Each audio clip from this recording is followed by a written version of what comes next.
Actually, ito, binibili na rin to. Kaso Hindi rin nga namin sabi binenta. ko, ayoko. Ikaw, gusto mong ibenta. Sabi Gusto ko pala. Grabe ka naman, Hindi naman ako mukhang pera.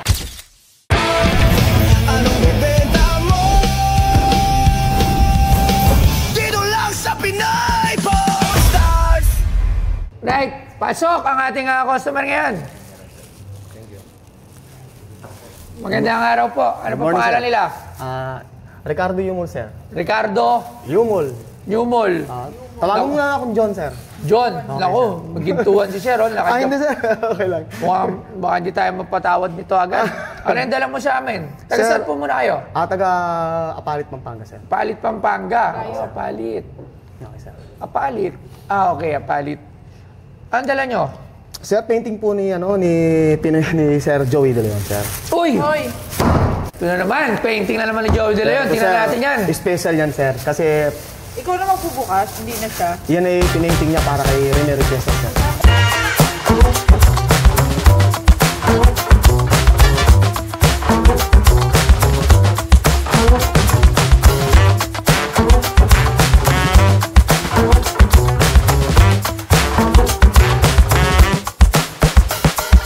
Alam mo ba?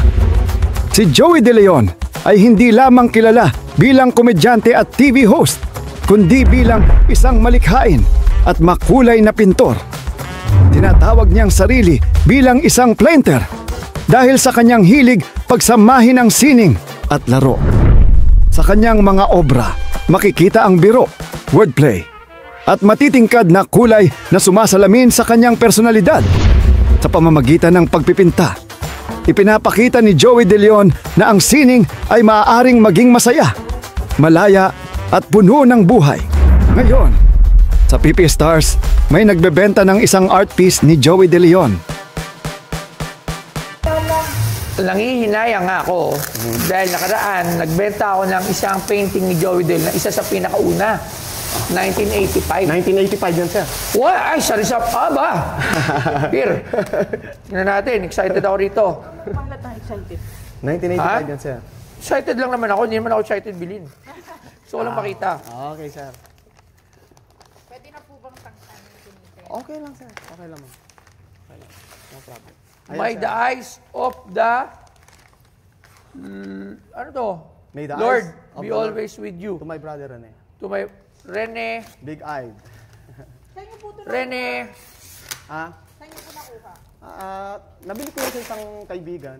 Pero yung kaibigan ko, nabili niya sa kapatid mismo ni Rene Riqueza sa ate niya. Rene Riquezas.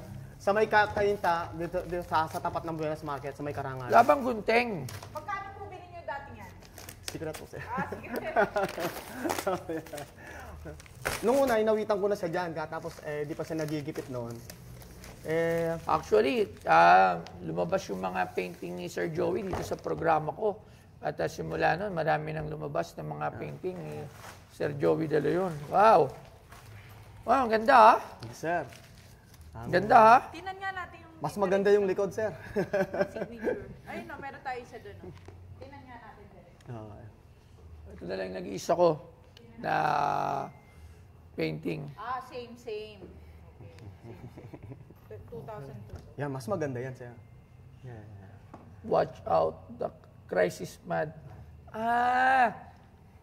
Unang mga painting ni Sir Joey is puro patungkol kay Jesus Christ. Kasi yung nakuha din doon. Yung nakaraan, Coke is it, Christ is in it. Christ is it instead of Coke is it. Ngayon naman, ang tawag dito ay Christ is mad. At ito ay dedicated kay Rene Riquezas, the late. Yes, sir. Coke is it? Oo. Same size. How much? Sir, asking ko sana 450. Hindi mangyayari. Okay. Masyadong mataas. Actually, yung isa, nabenta ko ng parang mas malaki gusto nabili ko. Pero it's kumbaga jackpot lang. Very jackpot lang kasi gusto niya yung particular painting niyan. Yung iba hindi. So it depende kasi yan sa mangungursunada. Kaya nabibili. Pero ito, maganda din siya, malaki din. Ganda rin, ha? Tsaka sir, naikwento rin ni Joey De Leon yan, kung hindi ako nagkakamali sa may Star Talk, naikwento niyan, na binigay niya kay Rene Requesens to, sabi niya, nilakihan niya yung mata niya para sa kanya. Kung mapapansin mo... Kung mga nagasgasan, nabawasan na. O 450, yung ganun dalawa, 100,000 nabawas agad nun. No? Hindi ako nagkakamali sa Star Talk yun, nung kay Lolit Solis na sa ano nila. Nabanggit na niya yan. Talagang ginawa niya yan para kay Rene Requestas. Ito gallery price, honestly.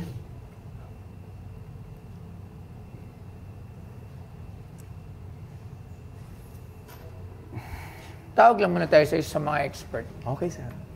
Or isang art collector. Okay? So, tatawag tayo ng isang art collector tayo. Ito isa to nagpayo sa akin before regarding sa Joey De Leon kasi isa tong art collector. So, ano ba yan? Papa, magandang hapon. Ay, magandang umaga.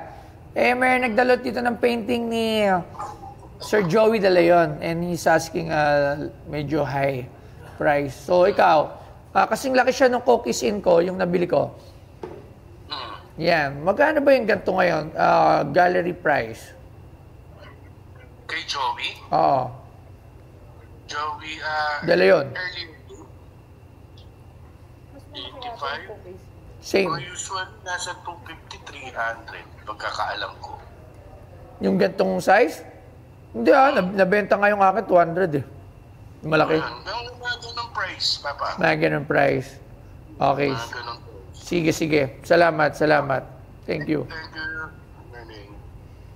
Okay. Dahil sa frame. Same size yan. Dahil lang natin yung mismo nag-gallery. Hindi natin manin kasi hindi naman... May size naman yan sa likod, ma'am. Yung Same size siya ng ano. Ito sir, ang size niya nasa likod. Ito si Sir Fred, isa sa mga collector when it comes to painting. Sir, good morning, sir. Good morning, pasensya na at naistorbo kita. Pasensya na at nasa volleyball game ako kanina ng anak ko. Hindi ko narinig. Ay, sorry. Sir, meron na naman nagdala ng isang Joey De Leon, 1985. Same size nung nakaraan. 1985 and with dedication dito kay Rene Requestas. Okay. Sa friend niya. So, does it matter ba as an art collector if the painting is dedicated to isang sikat na celebrity? Does it add additional value? Well, hindi ako expert, pero at least somehow it serves you yung authenticity. Pero I think still the subject pa rin, saka sa ano pa rin eh. Magkano ba niya inaano? May price na siya pero hindi ko sasabihin. Gusto ko malaman kung if ikaw po, your opinion, para hindi tayo magkaroon ng baka sabihin yung price. So, eto, magkano yung ganito? Ikaw, alam mo, mga painting mo, grabe mga painting nito, Labs. Mas mahal pa sa museum natin. Mas mahal pa isang painting lang, mas mahal pa sa museum natin. Pag kinuha mo yung painting nito, isang malaki, mahal pa itong buong museum, mas mahal pa sa buong museum. Baka siya nakiyok-yok no? Meron siya, marami siya noon. Si Amor Solo. Hindi, si Kyok-Kyok ang marami noon, si Sir Joey De Leon. Siya may pinakamarami noon na painting. Magkano ang ganito? Well, I will always use kung ganyan, gagamitin ko lang kahit na huling na nakuha mo. Something like probably 70, 80, somewhere there siguro. Kasi kung Joey De Leon, while he is well known, but in terms of collectivity, medyo lang yan. Alright. Kumbaga, it's not on the line of yung mga sikat na artists. Yes, oo. Pero Sir Joey is a known painter na rin talaga no? Yes, I know. Actually, dati ko na narinig si Joey De Leon. Pero not to the extent na same level with yung mga binibiling painting talaga in gallery. Mga serious collector.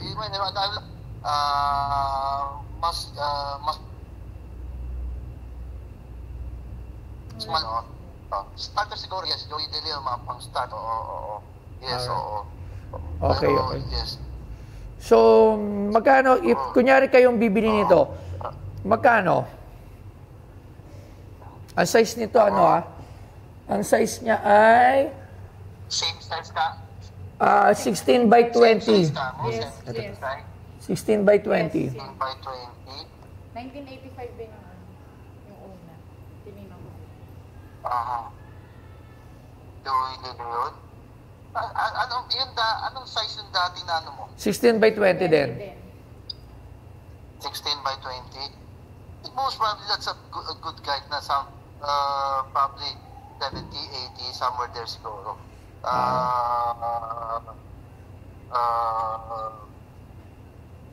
Ewan ko, if I'll go up to 100 sa max, totoo rin lang. I'm not really, oo. Okay. Sige po. Maraming salamat po, Sir Fred. Thank you very much. Salamat po. Thank you po. Ako siguro, magkano sa mo? 160. Taas na, no? Hintay nga. Baka magkamali ako. Dahil lang, sir, ha? Hindi natin makontak yung ating si Angelo kasi siya yung last time na nakapag-auction nung sa akin. At hindi na natin malaman yung price ngayon. Pero how much yung last price mo talaga dito? Sa price na asking mo, it's very impossible talaga. Sa tingin ko, malabo. Ano yung last price mo dito? Doon tayo sa, makatotohanan. Doon tayo sa realistic. Kasi, although this is Joey De Leon painting, pero syempre, katulad nga na sabi nung isang mga serious collector, parang sinabi nung bumili sa akin nung nakaraan, hindi siya, collector siya ng painting, pero hindi siya yung bumibili ng mga mamahalin, like nung mga Amorsolo, nila Ben Cab, Ben Cab. yung mga ni Luz, tsaka yung si, ano ba yan, si Chuk, ano ba yan? Kyokyo, ano yan, yun. Wala siyang ganun. Pero binibili niya mga painting ng mga sikat na personalidad. Yun yung kino-collection niya. Pero wala siya yung collection ng mga talagang parang yung kay Jigger, yung mga kay Jigs, piti yung kay, paano nito, yung pinunta ko yung sa Hong Kong, yung lalaki din, yung mahal din yung mga painting, 80 million yung isang painting. So, kaya ayoko sumugal with that price na you're asking. Magkano yung masasagad mo dito? Ako gusto ko lang din to kasi medyo nalungkot si Mrs. nung binenta ko yung... Ayaw niya ibenta. It's not the price Ayaw niya ibenta. Nalungkot siya. Yan, bakante siya. So, actually, ito, binibili na rin to. Kaso Hindi rin nga, namin sabi binenta. ko, ayoko. Ikaw, gusto mong ibenta. gusto ko pala. Grabe ka naman. Hindi naman ako mukhang pera. Oo. Magkano last price? Siguro, sir, 300, sir. Yeah, 300. Masyadong mataas yun. And I think... Ikaw, sir, kung halimbawa, magkano yung price mo, sir? Halimbawa, sir. Kung, Mas bulang mo nga ako. Kung kakayanin, sir. Pero kung hindi naman kaya, Ha?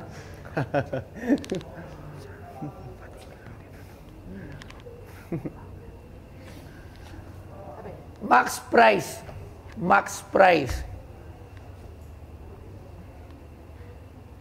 180. I think 250. Yun na yun. Matagal na sa akin yan, sir. Nasa mga 11 years na sa akin yan. Yung painting na yan. 11 years na sa akin. Ngayon, marami na rin nag-offer sa akin pero ayaw kong bitawan. Ngayon lang. 185.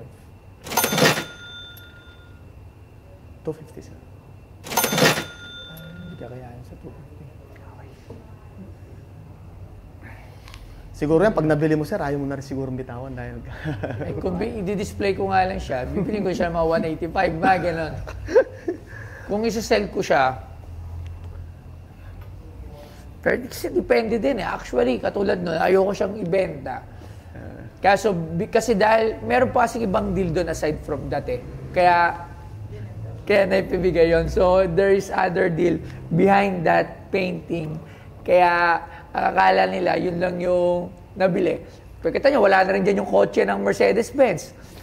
Wala na rin dyan yung Pokemon na 1 million. So, there are deals na medyo may mga, di ba? Sir, ito last. Kasi, Labs, susubay na kita, sorry, gusto ko lang. Ano yun? 200,000. Hanggang doon lang. 250, sir. 200,000. Hanggang 200 lang. O sir, ito, gusto ko lang talaga. 210. Dala. Wala na. Okay na. Pero sa akin na yan. 210,000. I go 250, sir. Wala, sir. Hanggang 210 lang tayo. Siguro, tawagan na lang kita. Tawagan mo na lang ako. Pagka magkakasundo tayo, ako tinasan ko na sa 210. Gusto ko lang din talaga mapalitan si... So, di ba? Watch out. Para may tubo naman ako ng 100. The crisis man. Wala, sir. Hindi talaga obra. Ako, I'll go with 210,000. So, siya nga 180 lang. Maraming salamat. 240, bossing. sir. Talagang 210 lang talaga ako. Sir, yung isang ganyan ko, nabenta ko yun, 210. So, bibiling ko to sa'yo ng 210. I'll take the risk kung mabebenta ko or hindi. O, pamalit lang doon sa... Yung Coke isip mo, iba naman to, sir. Sir, Kasi special naman ito, sir. ang special lang dyan is with dedication lang with the late Rene Requestas. Yes, Pero sir. kung ito may pirma ni Rene Requestas, maganda sana eh. 230. Last. Lalo, hindi, 210 nga lang kasi yun talaga No, nabenta ko dati. 230, sir. Last price na yun, sir. 230. Hindi ko talaga. Yun na yun. Siyempre, negosyo din ako, boss eh. Kasi Yun na yun, sir. Okay na, sir. Follower mo naman ako, sir. Hindi. Okay na, sir. hindi lang 230, sir.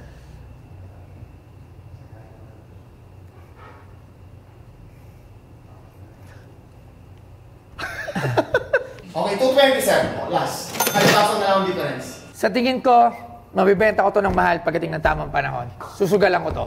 220, maraming salamat. Panalo ka Bahala dyan, na. sir. Panalo ka dyan, sir.